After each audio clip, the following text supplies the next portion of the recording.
Hello, family. Welcome to Stories with Adagoma. Please subscribe and leave a like for us. It means the world to us.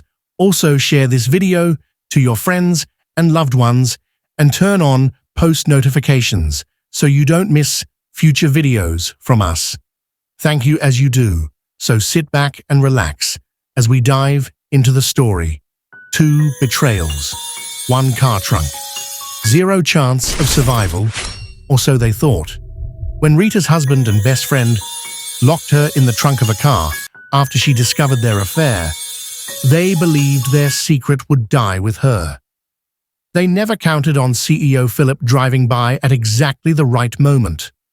The courtroom fell silent as Rita described how the hands that once held hers in marriage had bound her wrists with rope, how her confidant of 15 years helped seal her in darkness, and how a stranger's kindness not only saved her life, but gave her something her marriage never had: genuine love built on truth. Rita used to believe her life was perfect. 10 years of marriage to Perry had given her a beautiful home in the suburbs, weekend getaways to the coast, and a sense of security she'd cherished since childhood. She'd met Perry at university, where his ambition and drive had swept her off her feet. After their wedding, Rita had given up her budding career as a graphic designer to support his rise through the corporate ladder. They had routines: Tuesday date nights, Sunday brunches with friends, summer barbecues in their meticulously landscaped backyard. Yet beneath this carefully constructed facade, cracks had begun to form. It started with Perry's sudden late nights at the office. "The Henderson account is killing me," he'd mutter, barely looking up from his phone as he walked through the door, well past midnight. Rita noticed how he'd shower immediately, as if trying to wash away evidence of something or someone. His shirts carried traces of a perfume she didn't recognize, something exotic and expensive, nothing like the simple floral scent she preferred. More puzzling was the sudden increased presence of her best friend Sherry in their home. While Perry worked late, Sherry would arrive with bottles of wine and subtle criticisms disguised as concern. "You look tired, sweetie. Are you taking care of yourself?" she'd ask, eyes scanning Rita's outfit. "Have you considered trying that new anti-aging cream I mentioned? Perry works with so many attractive women." Each comment landed like a precise cut, leaving Rita questioning her appearance, her worth, even her sanity. After 3 months of guarded phone conversations and text messages Perry would delete before she could glimpse them, Rita decided to fight for her marriage. She spent an afternoon baking Perry's favorite chocolate chip cookies, the recipe she'd perfected over years of marriage. Perhaps surprising him at work would rekindle their connection, remind him of the woman who had supported his dreams for a decade. The gleaming office building felt intimidating as Rita clutched the decorated cookie box to her chest. Perry's assistant was mysteriously absent from her desk, so Rita made her way toward his corner office unannounced. The door was slightly ajar. She heard low voices, laughter. Her hand froze on the doorknob as recognition dawned. Sherry's laugh, the one Rita had heard countless times during their 15 years of friendship. The scene that greeted her shattered everything she believed about her life. Perry pressed against his desk, Sherry's arms wrapped around his neck, their lips locked in a passionate embrace that spoke of long familiarity. The cookie box slipped from Rita's trembling hands, the sound of it hitting the floor, causing the pair to break apart in alarm. "Rita!" Perry's voice held more irritation than guilt. "What are you doing here?" Sherry stepped away, smoothing her skirt with calculated composure. "This isn't what you think," she said, though her smudged lipstick told a different story. "Don't lie to me," Rita whispered, her voice breaking. "How long?" Perry's face hardened. If you weren't so insecure and needy, maybe I wouldn't have looked elsewhere. You suffocate me, Rita. Those cruel words would be the last Rita heard before darkness swallowed her whole. A sharp pain exploded at the back of her head. And then, nothing. When consciousness returned, Rita found herself in suffocating blackness, her body contorted in the confined space of what she slowly realized was a car trunk.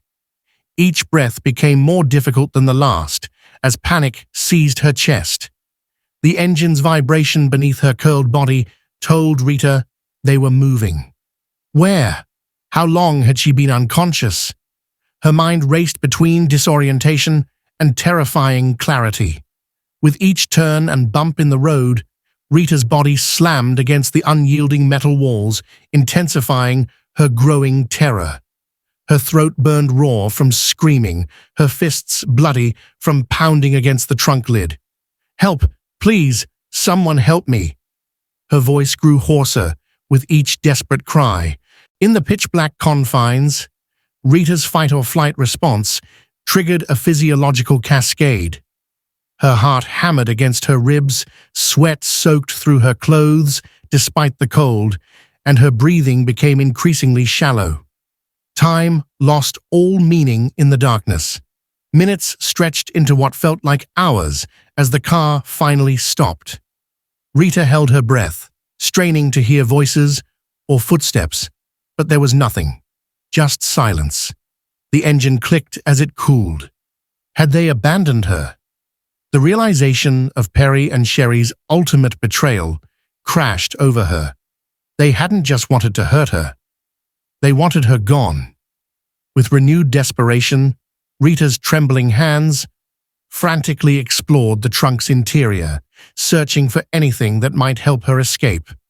Her survival instinct took over as her bleeding fingers scrabbled along the edges and seams of the trunk, searching for an emergency release lever that might save her life. But there was nothing, just smooth metal and carpet. Hope began to fade as hours passed, her strength diminishing with each labored breath in the increasingly stale air. Miles away, Philip Chen, CEO of Eastridge Technologies, was driving home after 14 hours of consecutive meetings. Exhaustion pulled at his eyelids as he navigated the deserted back road, a shortcut he rarely took. As he passed what appeared to be an abandoned sedan on the roadside, something made him slow down. A faint sound. Was that a voice? He rolled down his window, listening intently. "Please. Help." The muffled cry was barely audible, but unmistakably human. Philip's fatigue vanished instantly. He pulled over, heart pounding, as he approached the vehicle cautiously. The cries grew more distinct as he neared the trunk. Without hesitation, he called emergency services while searching for the trunk release. "Hello, I'm here to help you." "Hold on," he called out, his voice steady, despite the adrenaline coursing through his veins. When the trunk finally opened, the sight before him shattered something inside Philip's composed exterior. A woman lay curled in a fetal position, her face pale and streaked with tears, her hands raw and bloodied. Her eyes, wide with fear and disbelief, blinked painfully against the sudden intrusion of moonlight. "You're safe now," Philip whispered, carefully helping Rita from the trunk. She collapsed against him, her body trembling violently from shock and dehydration. As emergency lights appeared in the distance, Philip held this stranger protectively, an inexplicable urge to shield her from further harm overwhelming him. The emergency lights faded into the sterile glimmer of hospital fluorescence, marking not the end of Rita's ordeal, but merely its transformation. As her body slowly healed under medical supervision, a different kind of pain crystallized within her. The realization that physical rescue was only the first step in a much longer journey toward freedom. Philip remained a constant presence beside her hospital bed, his gentle reassurance becoming the foundation upon which she would slowly rebuild herself. "I can't face them," Rita whispered one evening, her fingers trembling as she clutched the thin hospital blanket. The thought of seeing Perry and Sherry again sent waves of panic through her healing body. "But I have to, don't I?" Philip's unwavering support manifested beyond comforting words and hospital visits. Without Rita's knowledge, he had engaged the services of elite private investigators who began meticulously unraveling the web Perry and Sherry had spun. What they discovered painted a picture far more calculated than anyone had imagined. Beyond their affair, they had systematically isolated Rita by spreading whispers about her mental stability, creating the perfect environment for her to simply disappear without raising suspicions. Financial records revealed how they had quietly drained her personal accounts, preparing for a future without her. Each new revelation should have broken Rita further, but instead, something unexpected began to take shape within her. A quiet, steely determination. The woman who had once collapsed in Philip's arms now sat straighter in her hospital bed, her eyes focusing on something distant yet clear. "I need to testify," she said one morning, her voice no longer shaking. "Not just for justice, but for myself." The preparation for the trial became its own form of therapy. With Philip's encouragement, Rita worked with victim advocates who helped her articulate her experience in ways that would stand firm against the inevitable attacks on her credibility. The process of finding her voice, of crafting her shattered narrative into coherent testimony, became an unexpected path toward reclaiming her identity. The courtroom transformed into a battlefield of truths. As Rita took the stand, she fixed her gaze not on Perry or Sherry, but on a point just above them, her voice steady as she recounted the betrayal, the trunk, the darkness. The gallery fell into stunned silence as forensic accountants detailed the financial manipulations, as text messages between the conspirators were read aloud, as the calculated nature of their plan became impossible to deny. What nobody expected was how quickly their united front would fracture under pressure. When Perry's attorney suggested that Sherry had been the mastermind, she erupted in indignation. "This was your idea," she shouted across the courtroom, color rising in her face. "You said we needed to get rid of her. You said nobody would miss her." Perry's composure cracked entirely. "You were the one who said it would be easy to make everyone think she was unstable," he fired back, desperation edging his voice. "You helped me plan everything." Their masks had finally fallen away, revealing the true nature of their cruelty to everyone present. As accusations flew between them, each trying to minimize their own role while implicating the other, Rita watched with strange detachment, as if observing strangers, rather than the two people who had once been closest to her. Justice in the courtroom proved straightforward compared to the complex battle raging within Rita's heart. With Perry and Sherry exposing their true nature to the world, Rita now faced a different kind of darkness. The fear that the trauma had permanently altered her capacity to recognize genuine love when it stood right before her. The first time Philip reached for her hand, Rita flinched instinctively. Her body remembered betrayal before her mind could process that this touch was different. Philip withdrew without comment, his eyes reflecting understanding rather than hurt. This moment repeated in countless variations over the weeks that followed. A brush of shoulders, causing her to tense. A surprise appearance, making her heart race with momentary panic. Each time, Philip responded with the same patient steadiness, never pushing, never demanding. During those long nights, when memories transformed into nightmares, Philip would sit beside her bed, his voice a quiet anchor until the trembling subsided. He never tried to rush her healing or minimize her pain with platitudes about time healing all wounds. Instead, he offered something far more valuable: unwavering presence. "I don't know if I'll ever be whole again," Rita whispered one evening as they sat on her porch, watching the sunset paint the sky in gentle purples. Her fingers traced the rim of her teacup, unable to meet his gaze. "Every time I feel myself drawn to you, I hear this voice warning me that I've been wrong before, that I can't trust my own judgment." Philip remained silent for several moments, respecting the weight of her confession. "Trust isn't rebuilt in grand gestures," he finally said. "It's in the small moments of consistency, in showing up day after day." As weeks turned to months, Rita began to notice the subtle shifts within herself. She could distinguish between genuine concern and manipulation.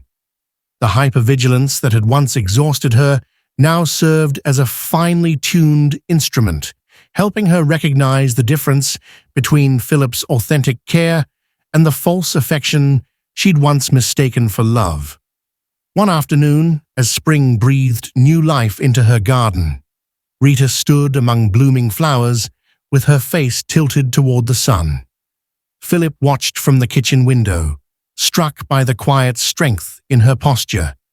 It wasn't her beauty that captivated him, though he found her beautiful. It was her resilience, the courage it took to stand in the light after emerging from such darkness. The unexpected knock at her door 3 days later revealed Perry, his expensive suit, unable to mask his haggard appearance. "I made the biggest mistake of my life," he said, his rehearsed speech falling flat as Rita regarded him with calm detachment. "We could start over. I know now what I threw away." Rita studied the man she once would have done anything to please. "There was a time I would have given anything to hear those words," she said, her voice steady. "But that woman is gone. Your apology means nothing to me. Goodbye, Perry." As she closed the door, she felt the final pieces of her past releasing their hold. Later that night, as Philip knelt before her in a garden illuminated by candles, Rita's tears weren't of sorrow, but of profound realization. Her darkest moment had led her to understand what love truly meant. Not possession or control, but patience, respect, and the courage to remain vulnerable despite knowing how much it could hurt. The golden sunlight bathed the garden. As Rita and Philip stood facing each other, their joined hands symbolizing not just love, but a profound journey of healing. What began in darkness, a betrayal that nearly cost Rita her life, had transformed into something luminous and whole. This wasn't merely a love story, but a testament to the human spirit's remarkable capacity for post-traumatic growth. As they exchanged vows, Rita's voice carried the weight of her transformation. "I promise to trust you, to believe in us, to love you with everything I am." Each word represented mountains she had climbed, from victim to survivor to beloved. Philip's eyes reflected back not just adoration, but reverence for her resilience, the ancient wisdom that the wound is the place where the light enters you had manifested in Rita's life. Her scars hadn't diminished her, they had become the very foundation of her strength. In finding the courage to love again, she hadn't just survived her trauma, she had transcended it, proving that even from the darkest betrayal, something extraordinary could bloom.